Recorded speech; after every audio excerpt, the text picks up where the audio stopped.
Hello, beer friends, and welcome to the latest episode of the Third Pint Theory. Special episode this week talking to Hamish Ward and his wife Caroline Muller-Ward about Isthmus Brewing's champion beer status at the New World Beer Cider Awards. But before we get to that, you're with me, Michael Donaldson, your host, and my colleague, co-host, the beer bigwig, Martin Bridges. Here we go again. Yeah, here we go again. It is, we're churning them out. I think we're up to number 10. Double figures. Martin, have you tried the latest iteration of 3D IPA from Isthmus? I have. Of course, I have. Yeah. Do you agree with the New World Beer and Cider Awards judges on their assessment of this as a champion beer? Oh, well, yes, is the simple answer. I think that it's. I know a bunch of the judging panel, and I know how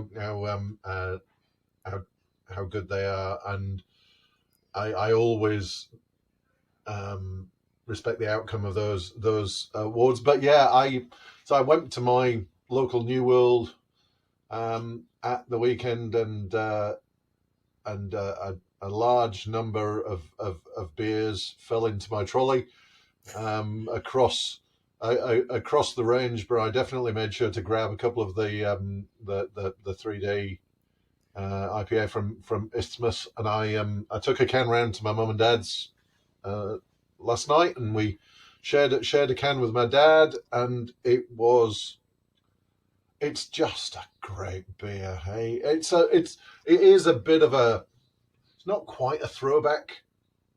No, it is a classic West Coast. It's just got that little bit of the Jeff Griggs patented sweet malt cushion.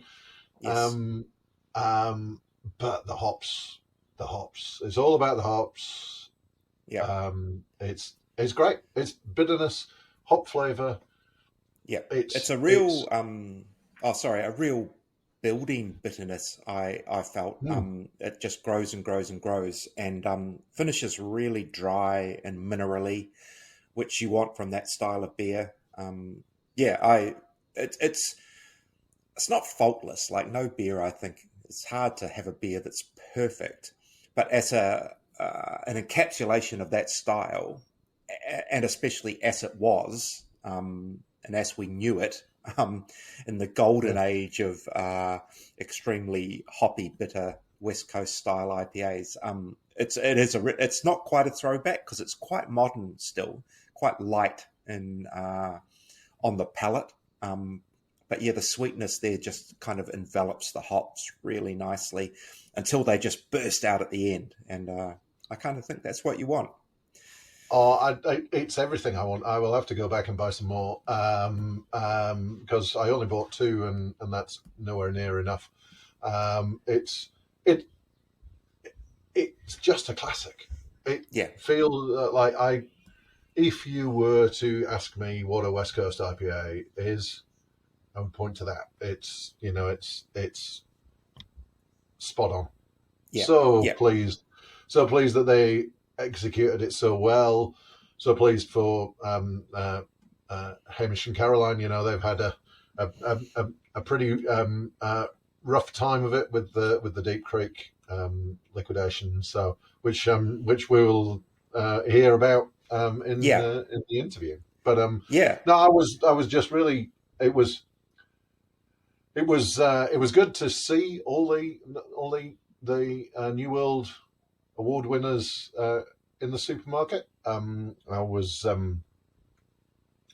the first thing that surprised me, and I didn't, because I remember Lakeman, the Pilsner, and the beautiful yellow six packs before, and now it's in this kind of slightly I don't know what colour you would call it, but it ain't yellow anymore, in the 440s.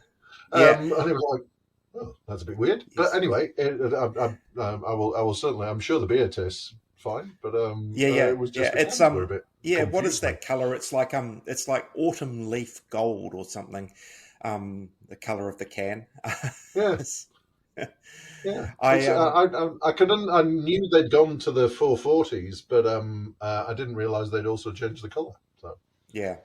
Um, yeah, it could be just the printed can looks different to the outside of the box, maybe for the six packs. mm, Um, I think we'll come back on the other end of this interview and talk a little bit more about, I guess, packaging and display at some New Worlds. If anyone is listening from New World, stay tuned. Come back at the end. We have some views. But I will say, I have to put this disclaimer in for anyone listening. I do have an involvement in the New World Beer and Cider Awards as the chair of judges. So, and that's not the reason we're talking about them. I think they are really good awards regardless. But I will say determining the champion beer is a really interesting exercise to watch. I don't play a part in it. I sit back and observe, and watching the other judges, and they're the best judges, make the decision on the champion beer. What we call the table captains. So they're the 7 or 8 boss judges, if you like, and they make the selection on the champion beer. And they were almost unanimous that this IPA was the best of about 15 they have in front of them, ranging from like the best low carb, the best lager, the best sour beer, the best stout, etc. And the thing that they're trying to do is saying, amongst all these that were the best in their class, which exemplifies its class the best, if you know what I mean. Like, mm, is this a yeah, better West Coast IPA than that is a sour within their, I guess, uh, little departments? It's quite a hard task because you are comparing different things, and yeah, yeah. It's really hard. I've done similar on other brewing competitions when you get to that top table and you've got an imperial stout with a like a fruited yes, sour and an IPA, and it's like I know what I mm, like, and I've got to put that out of my head. yeah, You know what is the best, and I can understand why the Isthmus beer came out on top in that respect. Because to me, as I said, I think we've yeah. already said, it exemplifies the style. To me, it's there's everything in there that you would want from that style, and it is just so Yeah. well executed. So, without further ado, we'll cross over to myself talking to Hamish and Caroline, and we'll come back on the other end with our thoughts on how supermarkets could best display these beers. Welcome, Hamish Ward and Caroline Muller-Ward, to the Third Pint Theory. So lovely to have you under such celebratory circumstances. Oh, yeah. Hi, yep, thanks for having us. Yeah, it's great. Yeah, as we prefaced in the intro, 3D IPA champion beer in the New World Beer and Cider Awards. What was the reaction in your household when you heard that news? It was very good email to get on I think it was Friday morning. I was at work and I forwarded it on to Caroline and gave her a call, and it was all pretty pretty happy. It's we've had it before, but yeah, it's been a while between drinks, so to speak.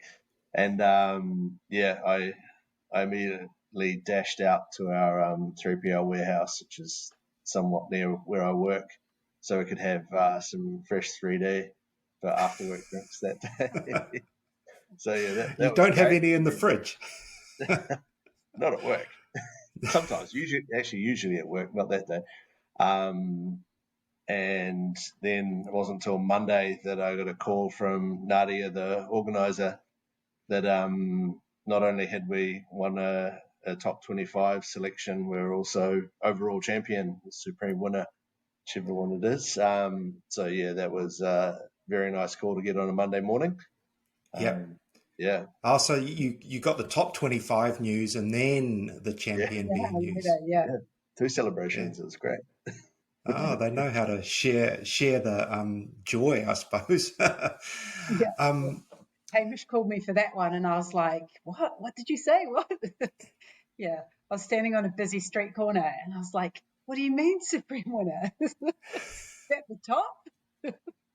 yeah, it's quite it's a relatively new development in the new World Beer Cider Awards, as you know, because you've been part of that before. I think 3D, as you say, had top 30 maybe 3 or 4 years ago. Would that be right? 2021, I think. We were trying to work it out, but yeah, I think, yeah. Yeah. And I do think it's won a gold medal at the New Zealand Beer Awards, at least one.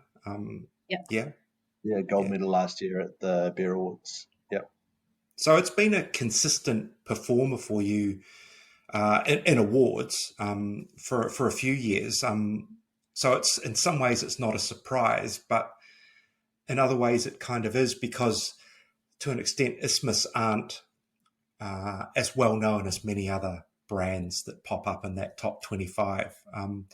What's been some of the reaction from people you know about this? Well, we're pretty well known in the industry, and definitely when the news broke to the public on Monday, got a lot of congratulatory phone calls. I was actually in Wanganui working my day job for another business, and yeah, it's a bit disruptive, but but never mind. Yeah, it's been great getting that recognition and just being back at the front of the conversation. So yeah. People like to see an underdog win something, don't they? Yes. On the note of day jobs, and we'll come back to the story of Isthmus and the story of this beer. But for most of our listeners will know, Hamish, that, well, we would have introed it as the fact that you were the head brewer at Deep Creek before that liquidation, and you haven't gone back into the beer industry as your main job. So what are you doing in your life at the moment? Yeah, so I'm a consultant for a software company, Able Software company. We're New Zealand based. We do ERP software, so we work with manufacturing businesses. It's a bit of a pivot, definitely nothing I've done before in the past. Had familiarity because Deep Creek used the software when it was around. I think we probably had it for about 5 or 6 years. Okay. So I was pretty familiar with it, and when the news of the liquidation broke, they reached out pretty soon after and didn't exactly offer me a job, but indicated that there would be potentially a future at Able for me if I wanted to go that way. So that was really nice and reassuring, and they're all good people. So it's great. Definitely a change. Different to the old career, but yeah, with the way the industry's kind of gone post Deep Creek, I'm sad not to be in it and being on the same kind of journey everyone else is. We are obviously still exposed with Isthmus, but at the same time, yeah, having a slightly de-risked salary situation is been good. Yeah. And Caroline, you work full-time as well, yeah? Yeah. Well, I work a few jobs, yeah, but that adds up full-time and amongst the kids and everything else as well. Yeah. So what do you do? I'm a physiotherapist. So I run a private clinic, musculoskeletal. So, treating sprains and strains. And so I do hands-on treatment. And I also contract to another company that does workplace injuries, return to work gradual return to work management, and a couple of other things in there as well. But yeah. Yeah. And so how do you, as a couple, as a family, kind of squeeze the Isthmus business in around all that? Like previously, Hamish, obviously you could do it when you were at Deep Creek. You were there, you could brew your beers while you were at Deep Creek, but now obviously you get it contract brewed, but there's still a lot of management of the business that has to be done. Long days.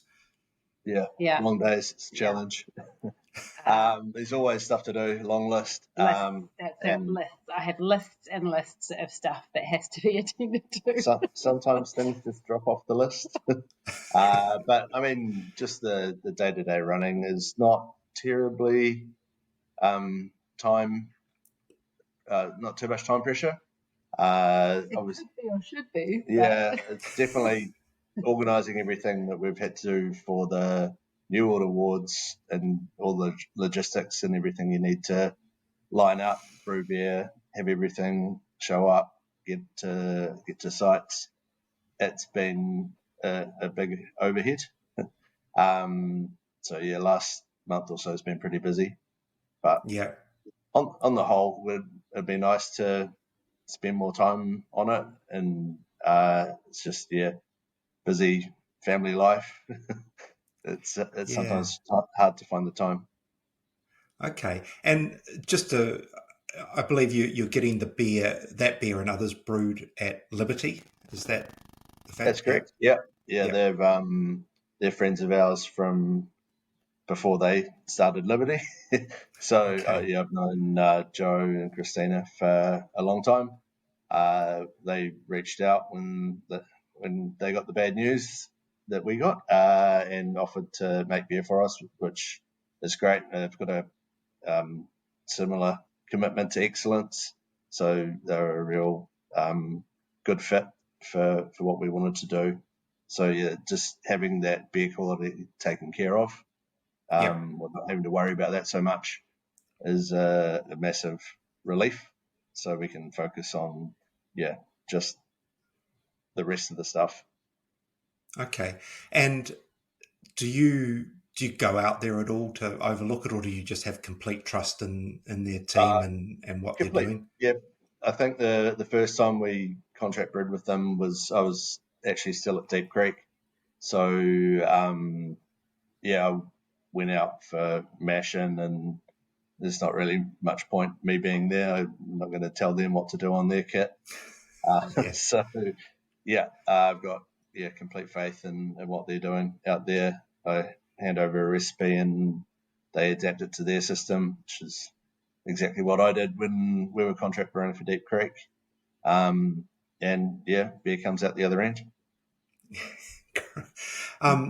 I do understand that someone whispered to me that you might have had a little change in the malt profile of that beer. Are you able to talk about the recipe and why it works so well? Yeah, it's 3D's been around for a long time. I think I first brewed it in 2014, 2015, somewhere around there. So it's like if its first packaging went into glass bottles and hand capped. On a hand like capped, four-head bottling machine, and then everything was capped post that. So in the early days of Deep Creek, it was a bit more rudimentary than it wound up being.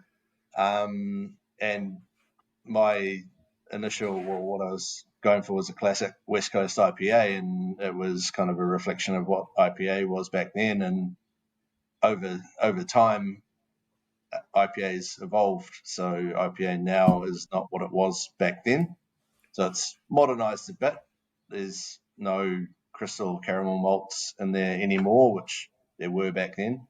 So it's still true to its former self. It's only an evolution to keep up with what IPA has changed to. It's still not a super pale, bright IPA sort of almost just that real light, no malt at all. There's still malt there. And a good bitterness as well. It hasn't lightened in IBUs very much, or if at all, well, a little bit, just for that little bit of sweetness you're not getting from the crystal malts anymore. Okay, and but it still has quite a, I guess, deep malty richness to it. To my palate, anyway. Yeah, it definitely does. It's just yeah, it's that crystal sweetness, like that kind of caramel you get that ages really poorly in IPAs. So okay, yeah, still malty, yeah, but not brilliant. sweet, crystally malty. Yeah. So just talking, I didn't realize you were brewing that beer as far back as 2014. So can you just talk me through, I guess, the history of Isthmus versus Deep Creek and kind of what came first in that process? Sure, the two are pretty intertwined. So I think Isthmus as a company was founded in 2011. So I was a scientist at the time, and I'd been homebrewing homebrewed for about 6 or 7 years, can't remember, before starting at Deep Creek. So I'd started Isthmus, and I think I'd met Paul and Jared through a mutual friend, and they had aspirations of opening a brew pub and going the Deep Creek route. So we actually homebrewed together one time at our house in Ellerslie. And my science job was disestablished in 2012, and founded Isthmus with a friend who was actually the mutual friend to Paul and Jared. And we wanted to make commercial beer, so we approached Paul and Jared to contract brew for us out of the brew pub in Browns Bay. And at that point, they were actually looking for a head brewer. So they said, yeah, sure, you can, why don't you make the beer yourself? And they said they had big plans and new facility up in Silverdale and everything. And I could just make my beer at the same time I was making their beer. So they offered me a job pretty much straight away as head brewer of Deep Creek. And I started there early 2013. And that's kind of the start of the start. Yeah. We actually did own a couple of fermenters there at the new brewery in Silverdale as well, initially. That was Isthmus fermenters. But then Deep Creek kind of grew more rapidly. I guess they had the financial backing and they had Hamish's time. So, Isthmus kind of, in the end, we sold the fermenters to them because they were just using them all the time. Okay. With their Yeah. And then we just contract brewed instead of brewing our own beer and having it in the tanks. Yeah, I was kind of busy at that time, being a physio, and also then we had babies at that time, small kids, small. Yeah, so it's what did you think, Caroline? What's that? What did you sorry. say? I said, what did you make of this whole decision to go down the brewing route? I suppose it was a. I encouraged that. I thought it was a good idea. He had been made redundant from his science job, and we'd put effort already into coming up with the brand, and so it was kind of a side thing to the science job anyway. And then it was sort of like, oh, now's your chance to go, this is fate. This is your chance to make Isthmus your job, be a brewer like you could or should do. But then it kind of went down the Deep Creek path. They took all his time, and Isthmus was shelved a little bit. We ticked along, slow burn, but obviously Deep Creek grew really rapidly, and Hamish was doing great things there. Very many prestigious awards under his leadership, which I'm sure you're aware of. So, a champion Australian champion small brewery, medium brewery. Even once you got the large brewery award by accident, didn't you? Yeah. Unfortunately, we would have won any of the categories that year. Just unfortunate we entered the wrong one. Yeah. We don't talk about it. Sure we do. We just did it. No. Yeah. He's We also won champion beer that year, so that was champion beer. Yes. And Undercurrent got a trophy as well for international different, yeah. lager. Yeah, I know. I'm just talking. I'm just listing your great achievements. Yes. Yeah. Proud wife. Yes. Yes. And well, there's no doubt that he's good at what he does. Yeah. But I understand some kudos in terms of beer creation for you, Caroline, because I remember Gon Troppo, I think, won a trophy at the New Zealand Beer Awards. Last year. I want to say 3 years ago. No, last year. Last year. Yeah, 2024. Like 3 years ago. Yeah. I'm still holding on to it. But I remember at the time you said that was your dream beer that, so basically said, make me this. Yeah. Yeah, I mean, look, I've got a huge list of beers. I'm like, I want to do this, I want to do that. He's always like, you're not allowed any more beer until you sell some. So we'll come to that in a minute. But yeah, 2018 was when we first brewed Gon Troppo. At that point, well, I think I was kind of tired of him winning massive awards for other people and not for Isthmus. So I was like, look, let's, I'm going to do something with Isthmus. You don't have time. I'm like I really did. I had 2 preschoolers, but I was like, I'm going to take over Isthmus. I'm going to grow it. I think I hoped that it would be something and he'd be able to leave Deep Creek and come do Isthmus. I guess it's hard to leave a salary job to go to a small business. So I was trying to kind of get it going for him to just slide seamlessly across.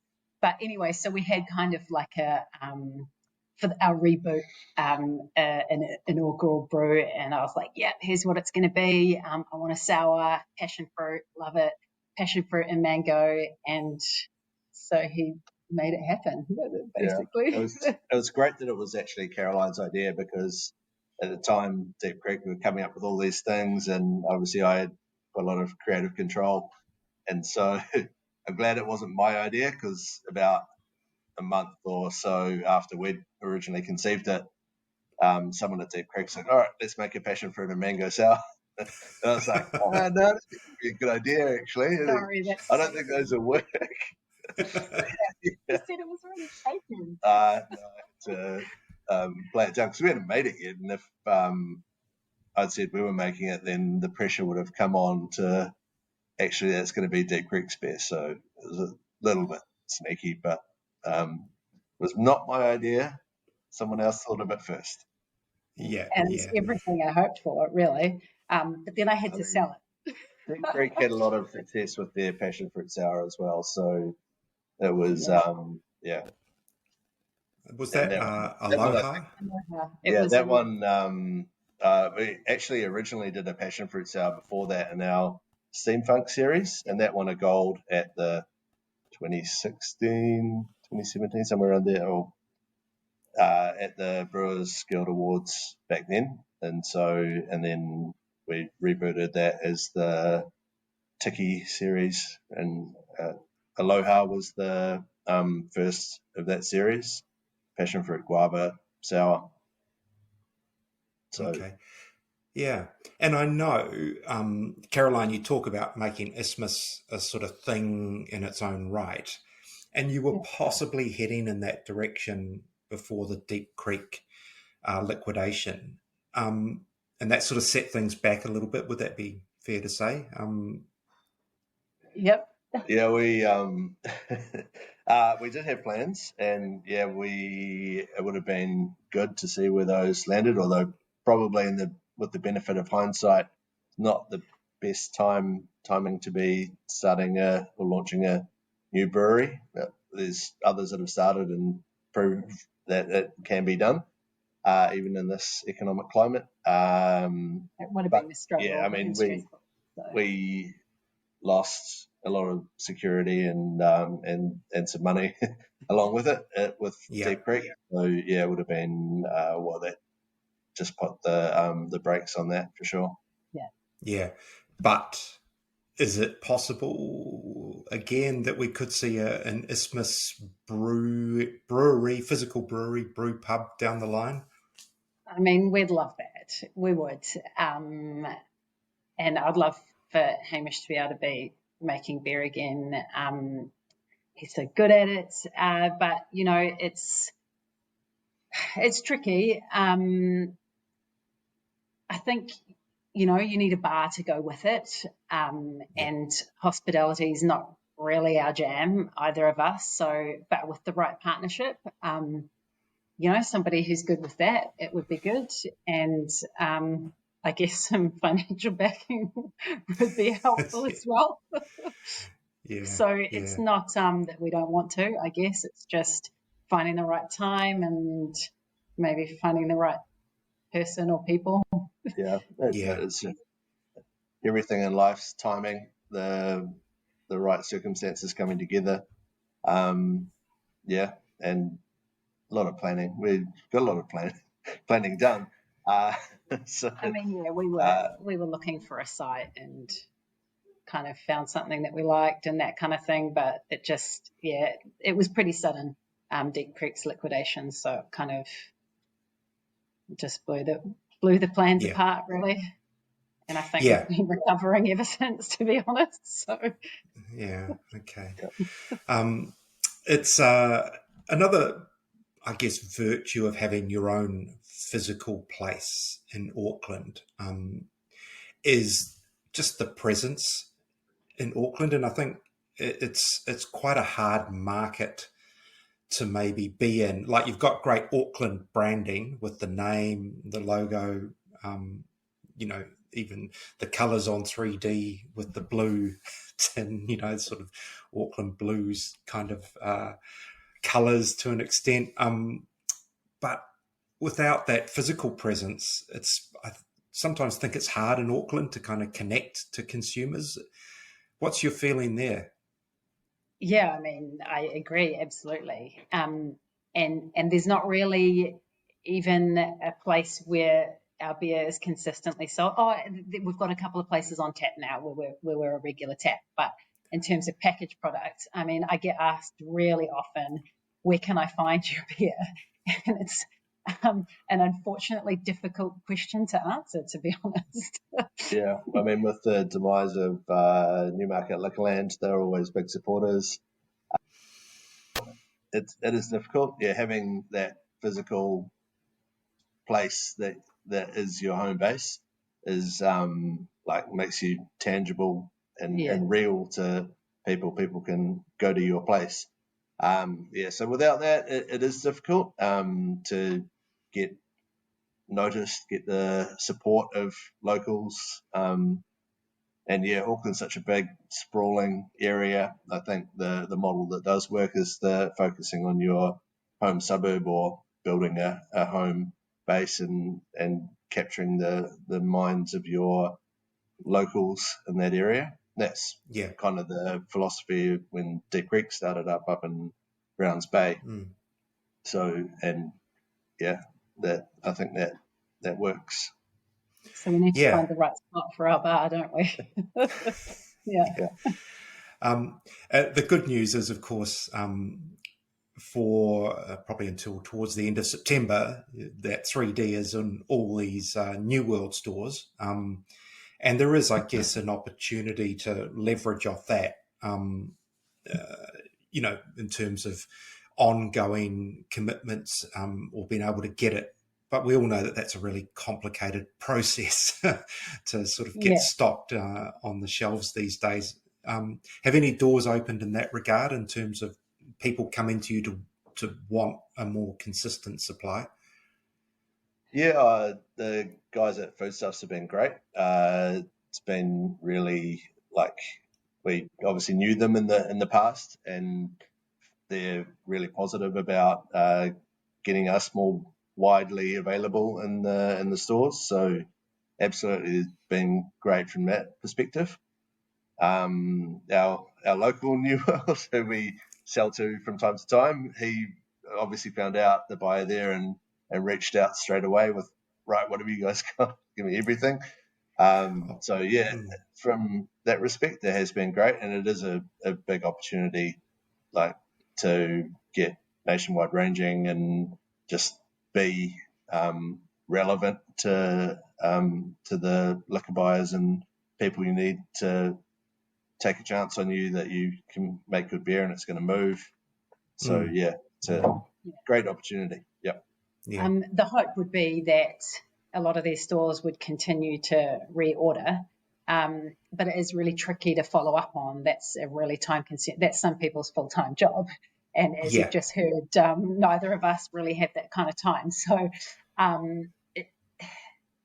I hope that if it sells well, and some of the liquor buyers know us, that there'll be reorders for sure, and that it will kind of stay in at least some stores.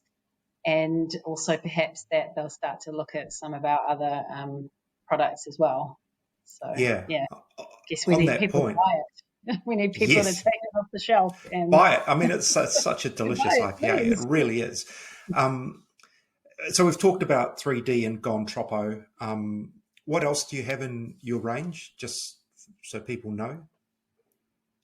A lot. Probably our most recent beer is a new release, the West Coast Pilsner, that we did with Beer Spot for their birthday beer. And that got packaged and was probably pretty close in the New Worlds, judging from the score, very good score. The score it got. I know we probably can't talk about that, but it means it's good though. Our lager is probably our biggest seller. We have that. We do cans, 6-packs, and kegs, and keg is the majority of where we sell that through bars. And we've got a new release of Peak Haze coming out pretty shortly. So that's our original hazy that we did. Don't ask me when hazies first started. Yeah. It was one of the first ones we did through Deep Creek. Then we did a cloud series following that. Yes. With 4 limited edition releases. But we're going back to Peak Haze just simply because it's easy in terms of just the one and like core range, and it looks similar to the 3D. Same label, different colorway. So hopefully there might be some brand recognition there. And And then we've got a couple of other sours that we do as well. Is pineapple lime, which is nearly run out, and raspberry chocolate. It's the other one we've done there. I've not seen the raspberry chocolate. It's haven't you? Oh, you have to try it. Yeah. It's been fermented on raspberry, fruit, and cacao nibs. So no chocolate sauce, no chocolate flavoring. It's not an ice cream sour. It's a kettle sour with actually sour. Did you smooth chocolate taste? Did you see Peckham's did a boysenberry chocolate cider? And yes, and it was on my list to try it, and I didn't get to. It's I'm talking with Jodie and Lola, I'm drinking. I mean, it sounds in similar territory, and like that was a beer in my a cider that I kind of thought this can't possibly work, and it does. Like it's a bit mind bending, and I think raspberry chocolate would be the. You'd be interested to try ours because it doesn't have lactose. It is still fully sour. No, I will. I'll go looking for it. On that note, I did bump into you. Just message me. Caroline can. On that note, I saw you at Beervana, and we had a brief chat about trying to get the online store up and running, but Yeah. that's been that's been a step too far. Hey, yeah. Oh, good things take time. Yeah. Yeah. And so Easy. does dealing with council. Yeah. Yeah. Yeah. So it is annoying though, isn't it? To well, I guess you risk people going there looking to buy and they can't. So that for now they have to physically go and get it. Yeah. Yeah, that is the risk of turning your home into a place where you take orders, but you've got a license, and we won't have any signage or anything like that, and we don't want people knocking on our doors asking for beers. Yeah, exactly. And in terms of, I'm wondering about the volume just on 3D. How much did you have to brew for this New World order? We brewed a full batch for it, and between that and what we had left over from the award-winning batch, we covered the requirements. So that was minimum. I don't remember what the minimum was. What was ordered was a little bit under what the requirements were. So but that's realistic. Is fine in my book. Yeah. So in theory, it could be a little tight supply, or are you getting some more? I haven't. Well, obviously it's early days of the promotion. We've got more in reserve as well. So, if it went gangbusters, it would be in short supply. But we'll cross our fingers and cross that bridge when we get to it. Yeah. Is there anything else you wanted to talk about? I was going to say about the good thing about this award as well is that we get distribution in the South Island. So just for the 4 weeks of the period, because that's something that's generally not possible for us being a small provider. And, we've sent a few kegs down that way, but it's really hard without feet on the ground down there to do the sales. Shipping costs a lot, so we often get messages from people in the South Island, and to courier them to their home, a 12 box, something like $25. No one wants to pay that more. Even no one wants to pay that on the top of. So pretty much no one in the South Island can get our beer. So for this, that's one thing I love about. One of the things I love about this win is that finally people in the South Island can get one of our beers at least for 4 weeks, Yeah. I mean, that whole freight thing is, of all the other things that are going on in the world that add costs to beer, freight just seems to be going crazy at the moment. It's so expensive. And when you're doing small volumes as well, it becomes quite a big part of the price, eh? Yeah. Sure is. Hey, I did want to briefly talk about Browns Bay, because I understand, Hamish, you might be going back to where it all began. Yeah, they obviously they've had a few changes in their approach. So they've let their brewer go, and they approached me just to do some consulting around recipes, and they want to contract brew the majority of what they're making or planning to make now. So I was happy to help them out with some recipe advice. And one of the directions they want to go is, obviously they've got a brewery on site. They don't want to mothball it, but they also don't want the expensive running it all the time, but as a good kind of promotional tie-in to actually use the kit and make maybe 4 beers a year or something like that on the kit. So this looks like he's been pulled back. It might be going back to where it all started, back to Browns Bay. I'm looking forward to it actually. I had a lot of time for the new owners there. They bought the bar back from Deep Creek, and so had a lot to do with them back then, and training them on running the brew kit and getting that back up in action. So yeah, it'll be interesting to go back and brew beer on that kit. And Isthmus has permanent taps there now. So, yeah. So you can very always good. drink Isthmus beer there. True.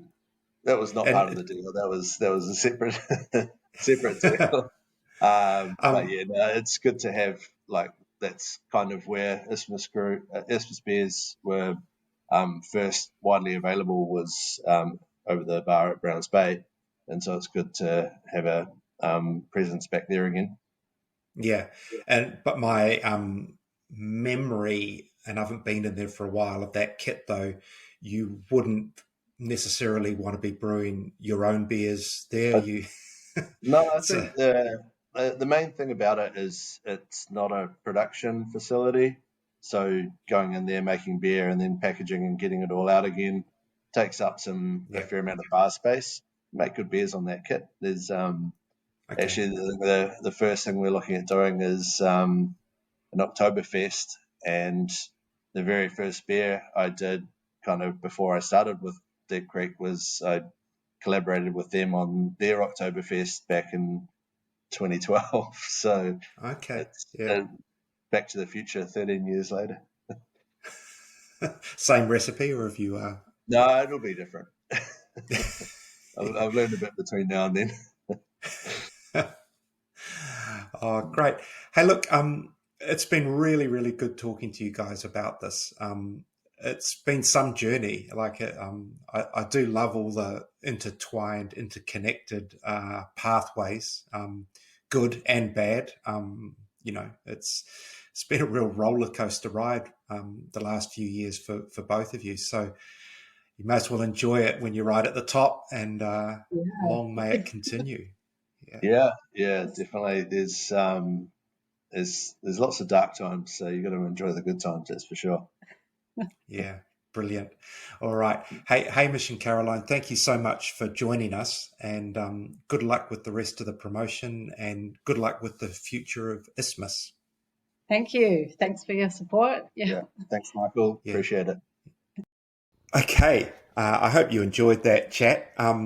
They have had a real roller coaster of a ride, Hamish and Caroline. And I think it's pretty remarkable that, they're working full-time, both of them, in jobs outside beer, and find the time for this Isthmus project. If you go and have a look at their website, which they've just updated, they've done all that just in recent weeks since learning about this new World Beer and Cider Award. But they've done a really good job. The website looks really impressive. And as they said in the interview, they're just hopefully going to have a license soon for selling online. But again, the difficulty is they're doing that from their home. So it's a different kettle of fish when it comes to licensing. Yeah, it's a tough one, eh? I mean, it's I think they're kind of in that tough position where to get to the next step is a big jump. And I think I've talked to brewers before who've had kind of a small, maybe a side project kind of thing, and then if they want to go to the next level, it means hiring staff, hiring salespeople, or having premises, or like storage facilities, and the investment to get to that is significant. And in a market that is growing and there's lots of success and whatever, that may be possible. In a beer market as we're in at the moment, which is under a lot of pressure, it's a tough call to make, especially when you've got a young family, and it's a significant investment in time, money. There's a lot of risk involved. I hope they can find a kind of a balance that works for them, because as we've seen, Hamish is an incredibly talented brewer. They're really good Yes. people. They make great beer. We want them out there doing that. Exactly. Couldn't have said it better, Martin. And we did say we'd come back and talk about storage of beer in supermarkets. It's one of those curses around these awards, because I went down to my local, and I think the same with you, and I picked up this beer and a couple of others from the ambient shelf, for want of a better description, and looked across at the fridge,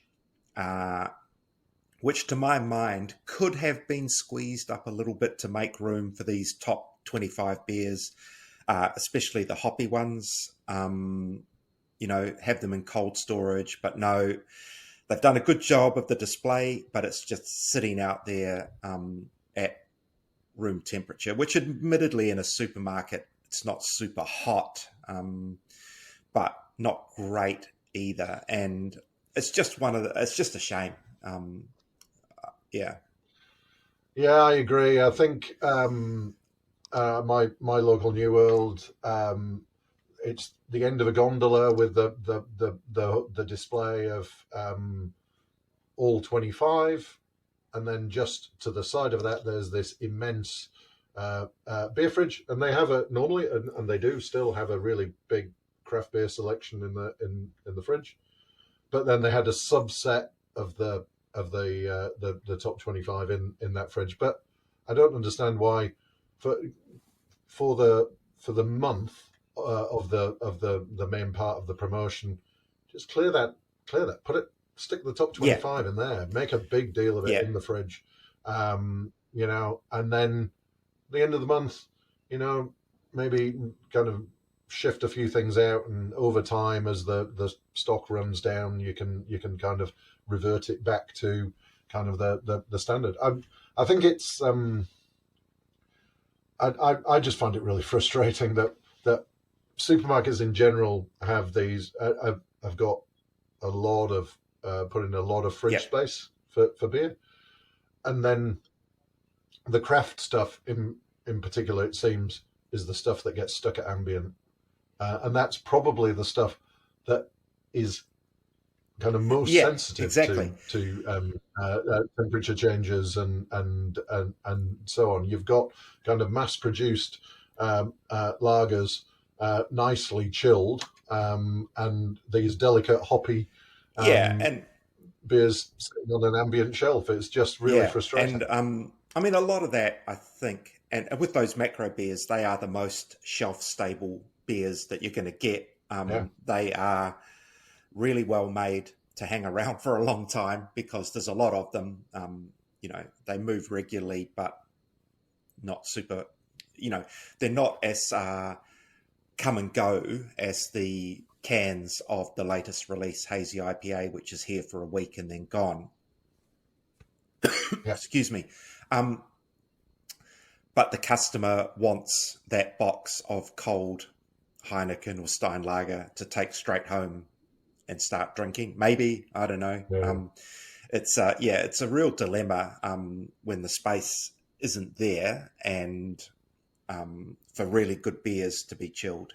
It's frustrating, annoying, and not good for the consumer, not good for the breweries, not good for the supermarket if someone goes in there and goes, I think I'll try one of these. It's got a gold medal on it, and maybe it's been sitting at ambient for the whole promotional period, and it's a hazy IPA. It's like, I'll go home. And what's all the fuss about? I think it does diminish the impact of the awards to me. Is that that it's we've chosen these beers to be the best 25, but we're not really going to treat them all that well. It's disrespectful. That's disrespectful. It's like to my mind, if the supermarket, and we have to say it is in this case New World, if they went actually, because we believe so strongly in these awards and that these beers are the best 25, then we're going to clear space out of the fridge to present those for the duration of this. That kind of elevates the competition in my mind. So we're ranting a bit now. I will say that I think the vast majority do the right thing. It could be just a small percentage. They don't have the staff, they don't have the inclination, they don't have the knowledge. I don't know, but they're the ones that we've gone into. So it's. But I've seen on social media other people making similar comments. So yeah, it's not a universal problem, but it is a problem all the same. Yeah. So yeah, we shouldn't rant anymore. Folks, thank you again for joining us. I hope you did enjoy that interview with Hamish and Caroline.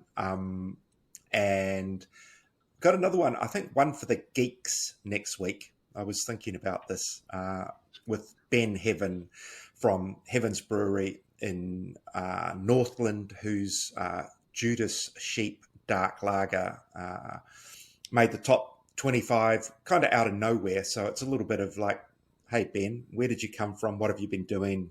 How did this happen?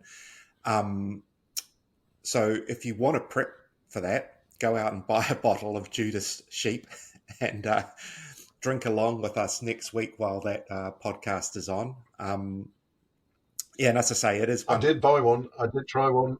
I'm not going to say anything now. I don't know. No spoilers. But I did pick up a bottle of that from my local New World. Yes. The weekend. So I've got another one ready to listen to the episode. Yes, and I have too. Yes, needless to say, it's very good.